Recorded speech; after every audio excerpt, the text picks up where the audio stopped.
New watch alert, hublots. What does that mean? Well, it sounds like perhaps simpler, but it takes you back to a decades-old watch rivalry between two of the most highly respected watchmakers in the world. Two Swiss watchmakers, Audemars Piguet and Hublot. In the early 70s, a guy named Carlo Crocco started a company called Hublot, which is the French word for portal. Is that correct? I think that's correct. Is that in my book? Hublot is French for portal, and he actually designed his watch based on the design of a portal on a ship. Problem was, there was another very expensive watch, Audemars Piguet's Royal Oak Offshore model, that was also based on portal. And so these two very expensive watches kind of duked it out for a while. But it was really the Audemars Piguet version that remained the most prestigious and the most highly sought after. And people kind of languished for a couple decades. Then in the late 90s, or maybe it was the early 2000s, you'll have to read my book in the new chapter 13 to find that very specific detail.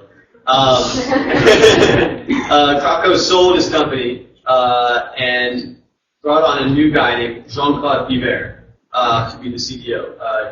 Biver took over, and he's a pretty interesting guy. He's a cheesemonger, actually. He has a cheese cave, I think in Luxembourg or something. And he's a very flamboyant promoter. And so he went around finding all kinds of high-end endorsements and signed up all kinds of celebrities and athletes to endorse Hublot. Meanwhile, flash forward to 2005, Jay-Z does an Audemars Piguet special Jay-Z version.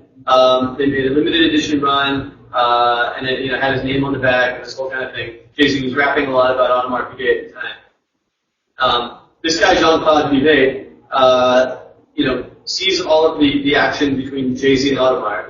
He hears Jay-Z mention the word Hublot, he sees him wearing a watch, and he says, I want this guy endorsing my product. So, a couple years ago, he flies him out to Geneva, has him do a tour of the factory. He takes a picture with him, just with his kid, no press though, just strictly family affair. And they decide to have a business arrangement. So, what exactly that business arrangement is, of course, Biver would not reveal to me. He wouldn't reveal to me the exact dollar amount. But he said very explicitly that he and Jay-Z had come to terms on some kind of an agreement wherein Jay-Z would design his own watch for Hublot.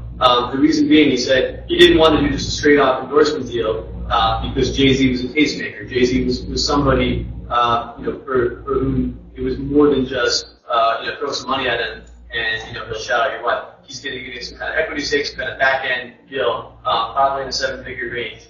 And sure enough, when Jay-Z's Watch the Throne came out with Kanye West, that first line, New Watch Alert Hublot, was the manifestation of that business agreement. So the next time you listen to Watch the Throne, don't think that he shouted out Hublot out of the goodness of his heart. He's clearly profiting from it, as Jay-Z does, from just about everything he does. And to hear the whole story of everything that he profits, check out his book, Empire State of Mind, jzbook.com.